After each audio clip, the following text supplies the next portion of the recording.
तो स्टूडेंट्स आज हम लोग डिस्कस करेंगे हाइड्रोकार्बन। तो हम लोग पढ़ ही रहे हैं और हाइड्रोकार्बन में हम लोग आज डाईइंस जो होती है ना, डाईइंस, और वो भी कॉन्जुगेटेड डाईइंस है ना।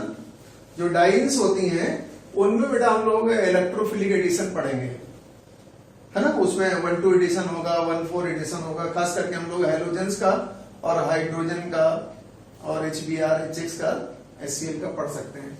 मतलब वही मतलब वाला है और क्या है। ऐसे तो जाओ तुम जिसका मन चाहे उसको जोड़ देना, एक तरीका बता दिया जाएगा वैसा सब हो जाएगा। तो एडिशन रिएक्शंस इन डाईइंस, और डाईइंस में हम कंजुगेटेड डाईइन लेंगे। बाई चांस बेटा आपसे मैंने कहा ये कंजुगेटेड डाईइन है CH3CH, चलो ले लिया CH2 double bond CS double bond CS2, मतलब ब्यूटा 1,3 डाईइन है बेटा, है ना। ये क्या है? ब्यूटा 1,3 डाईइन है, कंजुगेटेड है, double bond single bond double bond, resonance होगा। अब आपको एक बात बता दें, कुछ बच्चों को नहीं पता होता है। देखो रेजोनेंस होने के लिए भी, रेजोनेंस में क्या होता है, पाई बॉन्ड का, भाई कंजुगेटेड सिस्टम में क्या होता है, पाई बॉन्ड का डीलोकलाइजेशन होता रहता है। एक एटम से दूसरे एटम पे इलेक्ट्रॉन, पाई इलेक्ट्रॉन जाते रहते हैं। अगर सिस्टम कंजुगेटेड है, साइक्लिक है ना। साइक्लिक है तो उसे हम लोग क्या बोल देते हैं आमतौर पर, एरोमेटिसिटी वाले जो केसेस होते हैं। कोई जरूरी नहीं है साइक्लिक हो, सिस्टम अगर कंजुगेटेड है, प्लेनर है, तो उसमें हमेशा आपको मिल जाएगा रेजोनेंस, है कि नहीं। तो ये भी सिस्टम, तो ये तो ओपन चेन है, साइक्लिक थोड़ी है। कोई साइक्लिक भी ले सकते हैं, कोई फर्क नहीं पड़ता। डबल सिंगल डबल, ये कंजुगेटेड सिस्टम है, इसमें रेजोनेंस होगा। तो मैं बात ये कर रहा था कि रेजोनेंस होने के लिए, पाई इलेक्ट्रॉनों का डीलोकलाइजेशन होने के लिए भी एक मिनिमम एनर्जी चाहिए। ये मत सोचो कि रेजोनेंस होता रहेगा। रेजोनेंस भाई मॉलिक्यूल में रेजोनेंस होने के लिए एक मिनिमम अमाउंट में एनर्जी चाहिए। जैसे आपने पढ़ा कार्बोनियम आयन बारे में रीअरेंजमेंट होता है, तो उसके लिए भी एक मिनिमम एनर्जी चाहिए। अगर वो एनर्जी नहीं मिल पाएगा तो रीअरेंजमेंट भी नहीं होगा। वैसे यहां पर भी है, जब अभी आगे पढ़ेंगे तो इसमें रेजोनेंस जब हम कराएंगे तो उसके लिए कई बार कुछ एनर्जी की जरूरत, हालांकि वो इतनी कम एनर्जी होती है कि नॉर्मल टेम्परेचर से अपने आप मिल जाती है। लेकिन अगर तुमने टेम्परेचर कहीं बहुत कम कर दिया तो नहीं मिल पाएगी वो, तो फिर वो रेजोनेंस उसमें नहीं हो पाएगा। तो कैसे बेटा काम करते हैं सब आपको दिखाता हूं। पहले कोई भी एक एडिशन दिखा देते हैं, उससे समझ में आ जाएगा। चलो ले लेता हूं। पहले मैंने ले लिया एडिशन ऑफ, चलो ले लिया HX। अब आपको बेटा ये तो पता ही है कि HX में H प्लस इलेक्ट्रोफाइल है, X माइनस न्यूक्लियोफाइल है। पाई बॉन्ड पे कौन अटैक करता है? इलेक्ट्रोफाइल। ये H प्लस जाएगा इस पाई बॉन्ड, H प्लस आएगा इस पाई बॉन्ड पे अटैक करेगा। पाई बॉन्ड पे अटैक करने के बाद बेटा कुछ ऐसा होगा, CH2 डबल बॉन्ड CH इस कार्बन पे आ गया प्लस, ठीक है ना, और इस पे आया था माइनस, उससे जुड़ जाएगा ये CH3। ये कार्बोनियम आयन बनके तैयार, कंजुगेटेड कार्बोनियम आयन। इधर से इसकी 5 उंगली घी में, सर कढ़ाई में है। इधर से 3 हाइपर कंजुगेटिंग स्ट्रक्चर मिलेंगे, इधर से पाई बॉन्ड मिलेगा। दोनों तरफ से मिलने वाले इलेक्ट्रॉन है, इधर से हाइपर कंजुगेशन से, इधर से रेजोनेंस से। तो ये कार्बोनियम आयन काफी स्टेबल है। लेकिन अगर टेम्परेचर नॉर्मल या उससे ऊपर है, अगर टेम्परेचर नॉर्मल या उससे ऊपर है तो जानते हो क्या होगा? अगर हमने टेम्परेचर बेटा 25 सेंटीग्रेड से ऊपर ले लिया, 25 सेंटीग्रेड भी होगा तब भी काम चलेगा।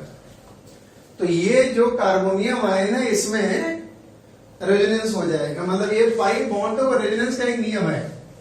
अगर पास वाले कार्बन पर या एटम पे इलेक्ट्रॉन की कमी है और पिछले वाले एटम पे लोन पेयर या पाई बॉन्ड है, तो अपने लोन पेयर या पाई बॉन्ड को आगे भेजेगा जरूर, अपनी परवाह नहीं करता है। ये ह्यूमन बीइंग की तरह नहीं है। अगर इस कार्बन पे कमी है और पिछले वाले कार्बन पे पाई बॉन्ड है तो आगे भेज जरूर देगा।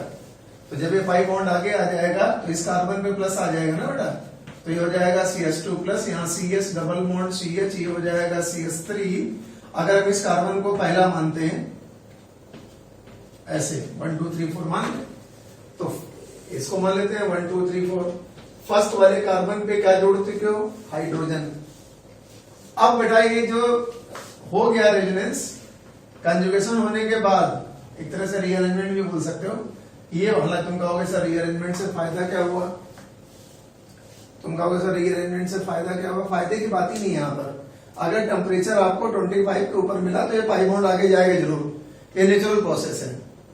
इलेक्ट्रॉन की कमी पूरा करने के लिए पाई बॉन्ड आगे भागा, इस कार्बन में प्लस आया, इसी कार्बन से आप ये X माइनस लाके जोड़ दोगे तो बेटा ऐसा हो जाएगा CH2X, और यहाँ हो गया CS डबल बॉन्ड CH, ये हो गया CH3, हाइड्रोजन भाई साहब यहाँ जुड़ा था, और फोर्थ वाले एटम पर इसको नंबर डाला था ऐसे ना मैंने, फोर्थ वाले कार्बन पे हाइड्रोजन जुड़ा है, इस एडिशन को बोलते हैं 1,4 एडिशन। इसे बेटा बोलते हैं 1,4 एडिशन। एक काम और करते हैं, अगर हम इसी डाइईन में, कंजुगेटेड डाइईन में, सुन लो, अगर हम इसी कंजुगेटेड डाइईन में यही HX जोड़े हैं और टेम्परेचर बेटा लगा दें हम काफी लो, मान लिया -40 डिग्री सेंटीग्रेड से -80 डिग्री सेंटीग्रेड लगा दिया मैंने, मतलब काफी लो टेम्परेचर लगा दिया, तो लो टेम्परेचर पे क्या होगा देखो, H+ जाएगा, पाई बॉन्ड को तोड़ेगा, पाई बॉन्ड को तोड़ने के बाद इस कार्बन पे वैसा प्लस आया, अब इस कार्बन पे माइनस आया, माइनस आते ये चाइन इससे जुड़ जाएगा, ये पहला दूसरा तीसरा एटम ऐसे मान रहा हूं मैं, ठीक है, ओरिजिनल कंपाउंड का एटम चाहिए। अब मुझे बताओ, टेम्परेचर आपने रखा है लो, तो अगर भाई साहब आपने टेम्परेचर लो रखा है तो ये पाई बॉन्ड आगे जा नहीं सकता, क्योंकि इस पाई बॉन्ड के मूवमेंट करने के लिए, सुन लो क्या बोल रहा हूं, इस पाई बॉन्ड के आगे मूवमेंट करने के लिए भी कुछ मिनिमम अमाउंट ऑफ एनर्जी चाहिए, और वो एनर्जी इस टेम्परेचर से तो मिल पाएगी नहीं, इसलिए इस बार ये पाई बॉन्ड आगे नहीं जाएगा। तो रेजोनेंस का भी एक नियम है, अब ये पाई बॉन्ड आगे नहीं जा सकता है, याद रखना, अब ये पाई बॉन्ड आगे जा ही नहीं सकता, इसका मतलब पाई बॉन्ड अगर आगे नहीं गया तो ये X माइनस AC पे जुड़ जाएगा, no rearrangement, no pi bond transfer, तो ये वाला X माइनस AC पे जाके जुड़ जाएगा, और ये पाई बॉन्ड जैसा है वैसा रहेगा, इस कार्बन पे आके जुड़ गया X, और इस वाले कार्बन पे तो आप हाइड्रोजन जोड़ ही चुके, 1,2 है, इसे बोलेंगे 1,2 एडिशन प्रोडक्ट।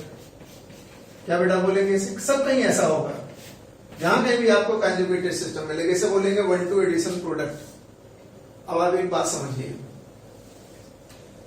ये जो प्रोडक्ट बना है इसके लिए मिनिमम टेम्परेचर की जरूरत थी, और वो रेजोनेंस के बाद बना है। अगर प्रोडक्ट मिनिमम टेम्परेचर पे रीअरेंजमेंट के बाद बना हो, या कंजुगेशन के बाद बना हो, या रेजोनेंस होने के बाद बना हो, तो ऐसे बेटा प्रोडक्ट को बोलते हैं थर्मोडायनेमिकली कंट्रोल्ड। कई लोग यही नहीं जानते कि थर्मोडायनेमिकली कंट्रोल्ड क्यों बोलते हैं हम, क्योंकि आपको ये रिएक्शन कराने के लिए, क्योंकि आपको ये पाई इलेक्ट्रॉन आगे ट्रांसफर कराने के लिए एक मिनिमम टेम्परेचर चाहिए।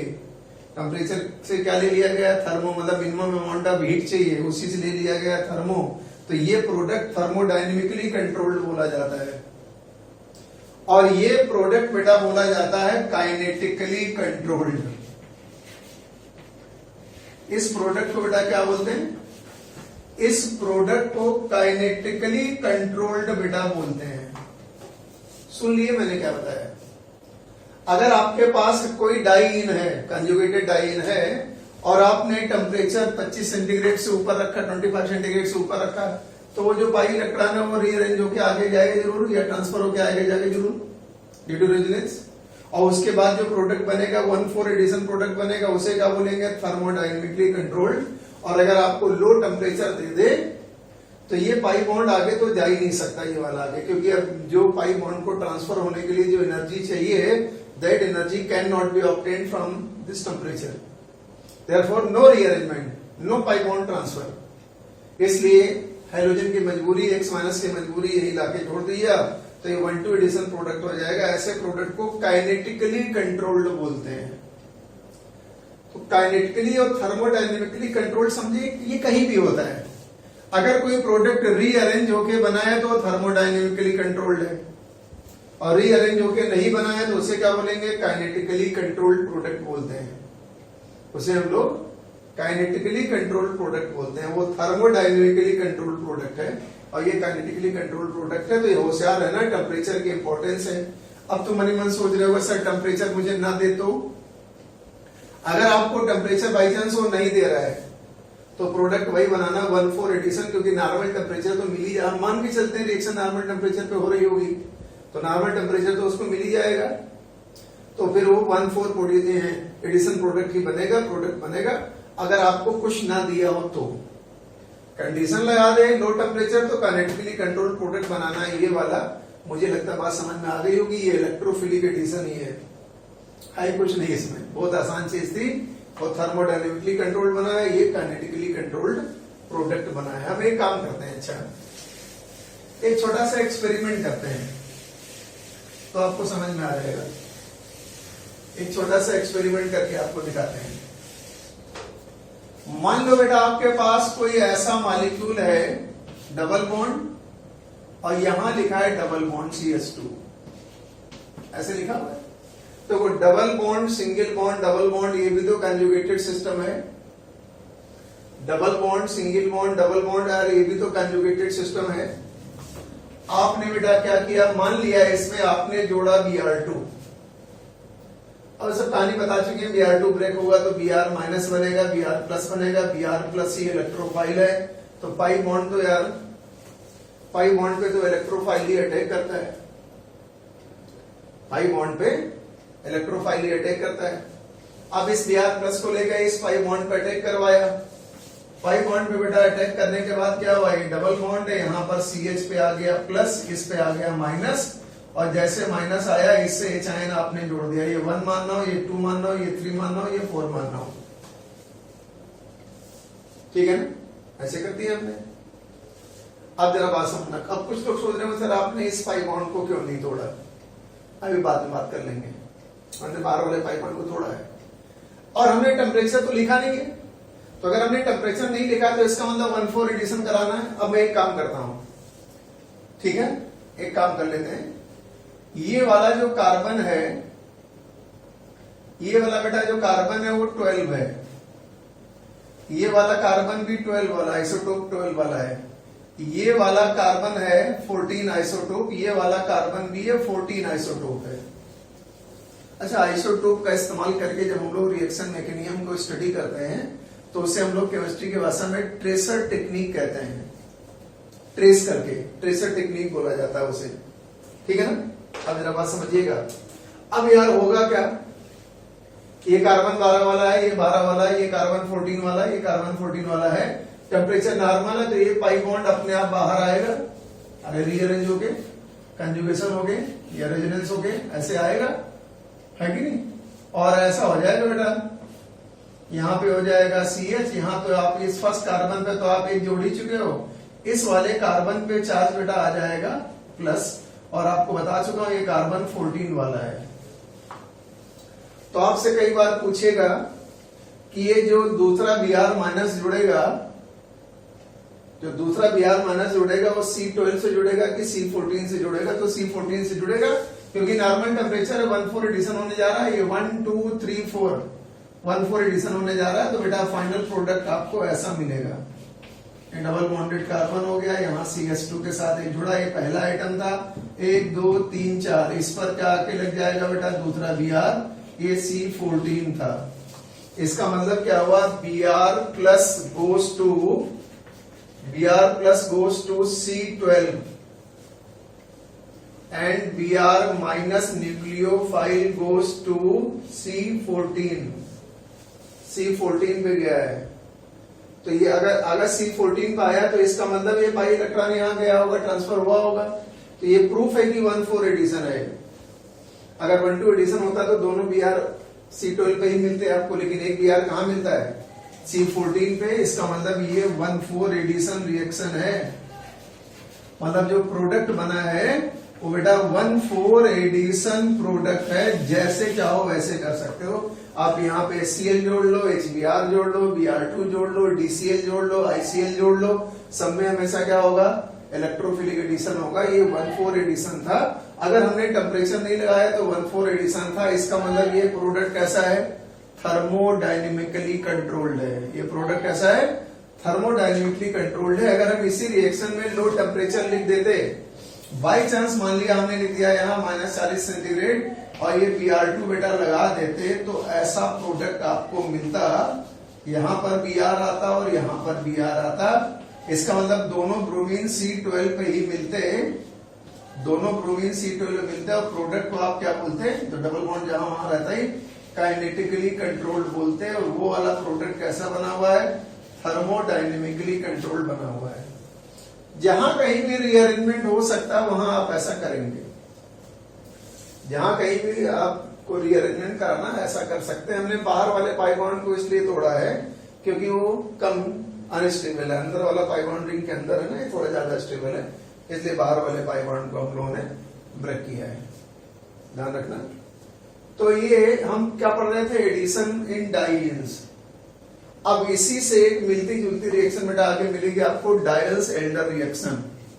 तो हम लोग अगले टर्म पे क्या करेंगे, डायल्स एल्डर रिएक्शन पढ़ेंगे।